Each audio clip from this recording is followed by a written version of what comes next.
Well, good morning, everyone. Coming to you from my man cave in El Reno, Oklahoma, for today's ball cap Bible study. You see my ball cap today?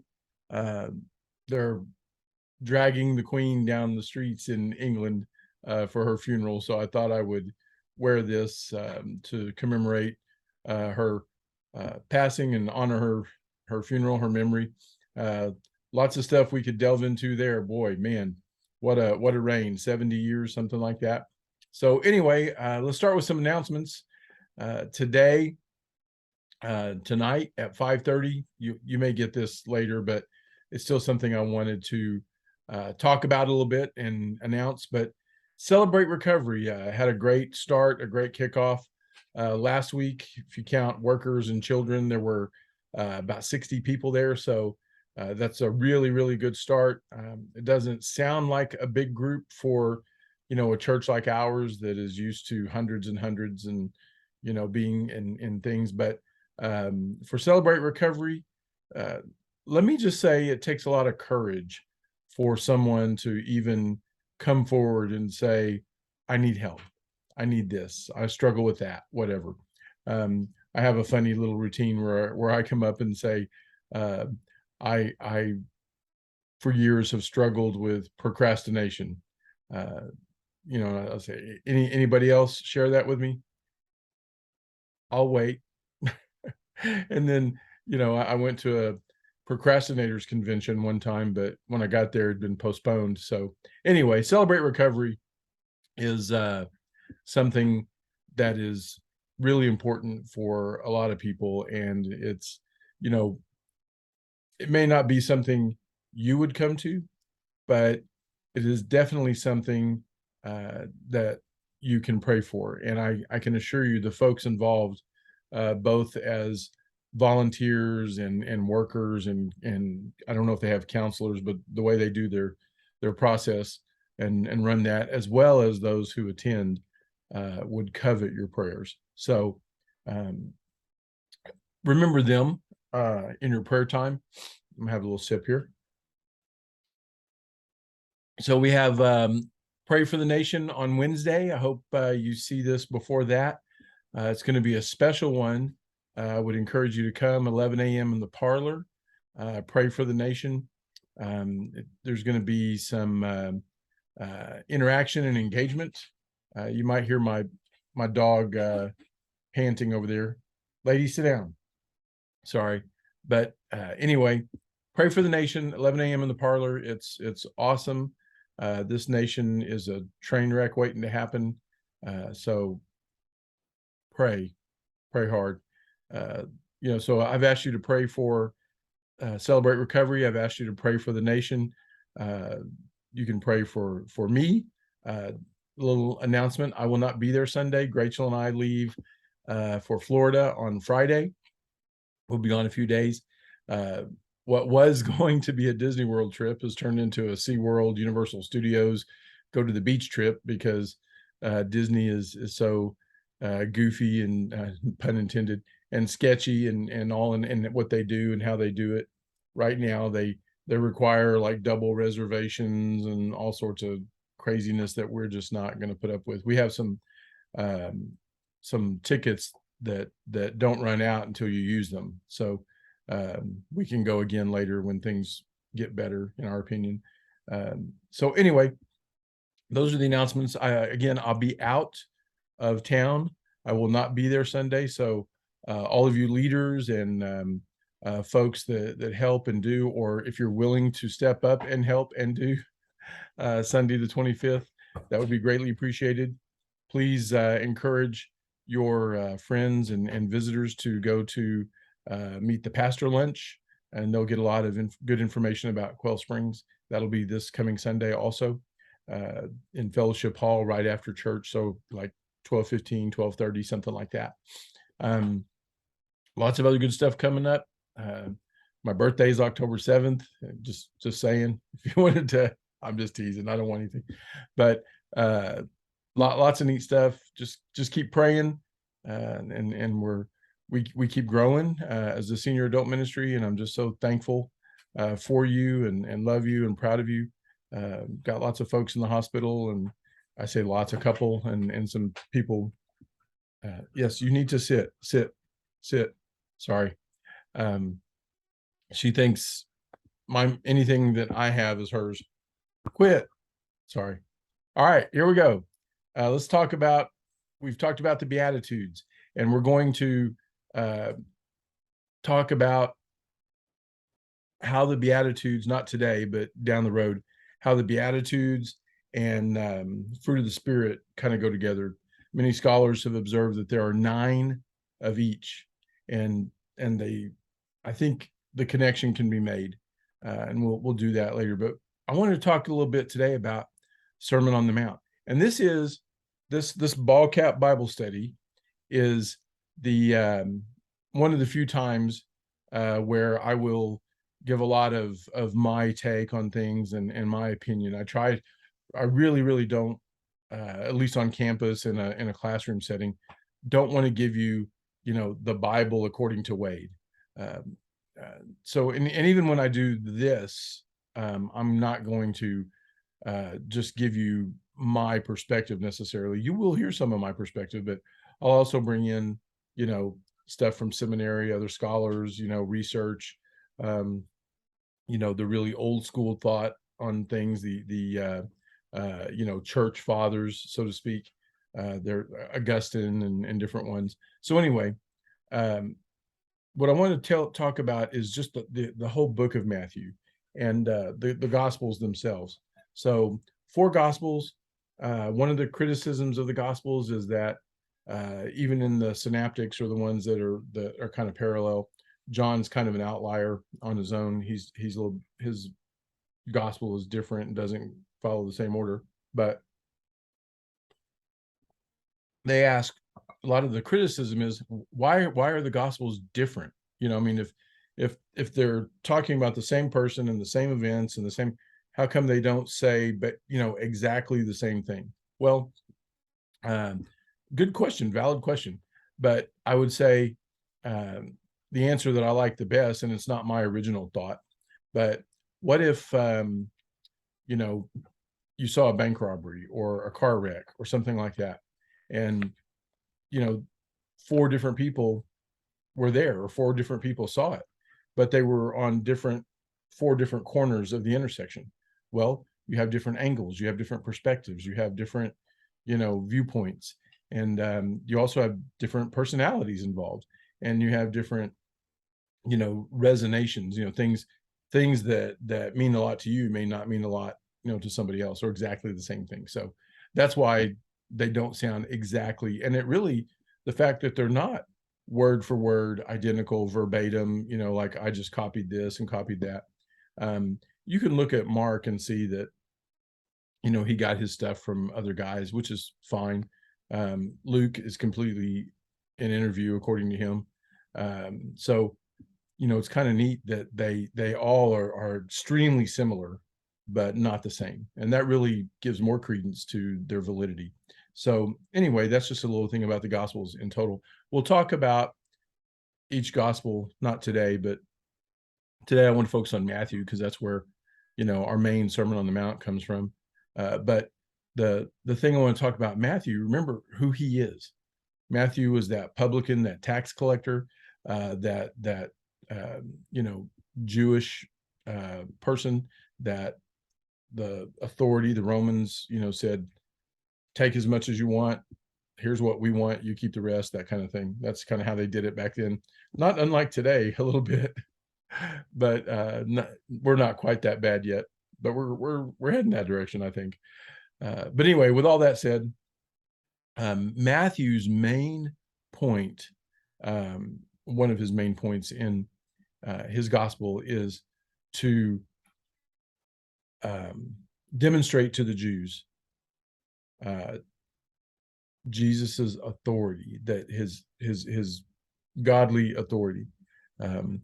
Obviously you have a lot of stuff at the beginning that is the birth narrative, different things. But here's the thing, all throughout Matthew, he speaks to Jesus's authority. At the end of, I want to read you the very end of the Sermon on the Mount. If I can remember where I put my glasses. Oh, here they are. All right, the very end of the Sermon on the Mount. Listen to this. And then what we're going to do is go through the Sermon on the Mount more and more over time. Sorry, dog's bugging me. Next time she will be outside. All right, I want you to hear this. This is the way the Sermon on the Mount is wrapped up, the way it comes to a conclusion. I'm reading out of this Bible right here. When Jesus had finished saying these things, the crowds were amazed at his teaching, because he taught as one who had authority and not as their teachers of the law. So what I want you to understand, think about this. You go all the way to the end of the gospel, and we have the Great Commission. I substituted in a class yesterday and went over some of this, but I don't even like the term the Great Commission, because, you know, one, we're not co-equal with God, and two, you know, it's not like we think of. It wasn't, you know, we think of a commissioning service, and we bring people in and we pray over them and lay hands, and, you know, they're about to go on a mission trip and that kind of stuff. I would rather call this the Great Submission, because listen, again, what is Matthew trying to demonstrate? Jesus's authority. And I'll ask a trick question all the time. How does the Great Commission start? And people say, oh, go ye therefore to all the nations, blah, blah, blah. It does not start like that. It starts with Jesus walking up and saying, all authority has been given to me on earth and in heaven. And so even though the Great Commission, you know, is a great idea and it's a good thing, and it's something we ought to partner in with the Lord, and it's all those things, you know, we don't go because it's a good idea, even though it is. We don't go because it helps people, even though it does. We go because Jesus told us to, and he is the authority, and we submit to that. So my take on it, and this is my ball cap Bible study, is that, you know, I just think of it as the Great Submission. You know, it's kind of like marriage. You know, you always hear people say, oh yeah, we're committed to each other, and, you know, I'm committed to my marriage and all that. I don't even like that phrase, because have you ever heard of football recruiting, when a kid will commit to a school? Well, then he decommits. I mean, think about it. The divorce rate's like 50% nationwide. It's less than that among Christians, even though they try to blow it up. But still, I mean, 1% among Christians would be horrible, I think. But you shouldn't commit to a marriage. You should submit to the marriage. The marriage is bigger than either of us. So, you know, where is your authority? There were all sorts of, after Jesus talked about the coin, you know, and that's another one we might do later. But when he was asked, you know, is it lawful to pay poll tax to Caesar or not? And he said, show me the coin whose image is on it, yada yada. At the very end, and they were trying to trap him. It was a setup. They thought, aha, if he says pay the poll taxes, you know, he's going against the, you know, the church, the God and all that. If he says it's not lawful, you know, he's going against Caesar, and we can have him arrested and that kind of thing. Well, and they said, whose image? And he said, then render unto Caesar what is Caesar's, and render unto the Lord what is the Lord's. Well, at the end of that narrative, it says they walked away in amazement because he spoke as one having authority. Matthew, all through the authority. There's a whole thing about the mountains of Matthew, where, you know, there's a Sermon on the Mount, and there's all these different scenes where there's a mountain, and they keep ascending, they keep rising, you know, the transfiguration, on and on, the final ascension, that kind of thing. So anyway, Matthew wants us, any of the readers, but definitely the people of his time, to see that Jesus had authority, and he was really, his gospel was for the Jews. That Jesus is the high priest. He's the high, whatever you do to honor the priests, Jesus deserves more, infinity times infinity more. So think about that, about when you read Matthew, think about you're a Jewish person and you're used to tradition and law and all this kind of stuff. And here comes Jesus, and he said, I'm not here to change the law. I'm here to fulfill it. And so that's a huge thing back then. We're going to see later this authority that he spoke with, when he said, you have heard, but I say, because at the end of the Sermon on the Mount, when it said they were amazed because Jesus spoke as one having authority, not as the teachers of their law. What they used to do back in the day, 22,000 years ago, 2,100 years ago, they used to get up and say, Rabbi so-and-so 100 years ago said this, about the law, and the law says this, and it was all behavior driven, and how do we adhere to the law, and that's how they came up with all the other laws and rules, and how many steps you could go before it was work on a Sabbath, and that kind of silliness. And so Jesus came to fulfill the law, and he is the ultimate fulfillment of that law. And really, who can fulfill the law? Well, the judge. But he crawled upon that tree for us. So anyway, read Matthew. Here's your homework. Read the Sermon on the Mount, study the Sermon on the Mount, and we'll continue to go through that. We'll look at the you have heard, but I say. And the Sermon on the Mount is so beautiful because it has so much stuff in it. I mean, all the things, that you're familiar with, that you've heard, and it ends with you build your two houses, one on the sand, one on the rock, that kind of thing. And when the storms come, which one's still standing? It has the model prayer, our Father who art in heaven. It has all of the, you've heard, but I say. It has all that. It has the don't store up your treasures where moth and rust destroy and thieves break in to steal. It has, of course, Matthew 6:33. A lot of people, that's one of their favorite verses. Seek ye first the kingdom of God and Israel. My favorite is the very next verse, 6:34. One of my favorites, one of my top 5. But do not worry for the morrow or tomorrow. Do not worry for the morrow, for sufficient for the day is the evil thereof. So yeah, a lot of people, and that's a whole section on anxiety, and worry, and we worry about what we're going to wear and all that kind of stuff.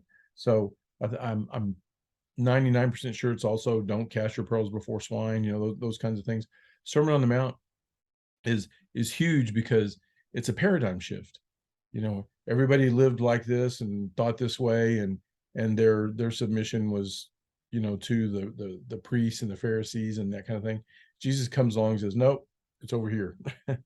You're a little bit off. You've had some spiritual drift, and I'll finish with drift. God is our moral compass. God is our standard of measure. His word. And so, but think about it. You can just be off a little bit on a compass. There's 360 degrees. And if there was a God direction, be going that way. But if you're just a couple of degrees off, it doesn't look like much at first. It's just barely moving. I'm not that far off. But then by the time you get, decades, years and years down the road, you're this far out. And so Jesus is grabbing them by the belt loop and pulling them back over in the Sermon on the Mount, and he has the authority to do that.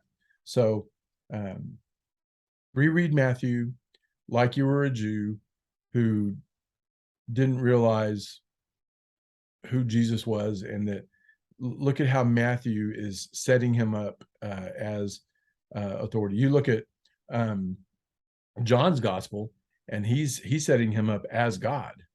It's all about who he is. If you've seen the Father, you've seen me. In my Father's house are many rooms. In the beginning was the Word, and the Word was with God, and the Word was God. So Matthew's giving him authority. John is declaring that he is God. Luke is the CSI of the day. He's doing his interviews and his research and his investigations. Mark is just young and fast and passionate. Mark is let's go, and immediately they went. It's short. It's only 16 chapters, and it's bam, bam, bam, and you can tell it's young and less mature. Mark is row your boat gently down the stream, and Luke is propel your watercraft. So anyway, Luke is more educated. He's a doctor. He's his language is more flowery and all. I've gone way too long, but read Matthew like you understand that he's trying to explain why and how Jesus has that authority. So the great submission. All right, that's I really went way too long. I didn't mean to, but I just got carried away. So I apologize. I hope you enjoyed this. This is this week's Ball Cap Bible Study. Remember, Rachel and I will be out next week. We hit the road Friday, so we'd appreciate prayers for traveling mercies and protection. And Andy's going to fly in Saturday to meet us, so it'll be the three of us. Andy moved to St. Louis. I don't know if very many of you knew that. He got a nice little job up there with some kind of marketing team. So just pray that he enjoys that and flourishes and has a good time. So, all right. As always, love you guys. And the next Ball Cap Bible Study will come from Florida. All right. Talk to you later. Bye.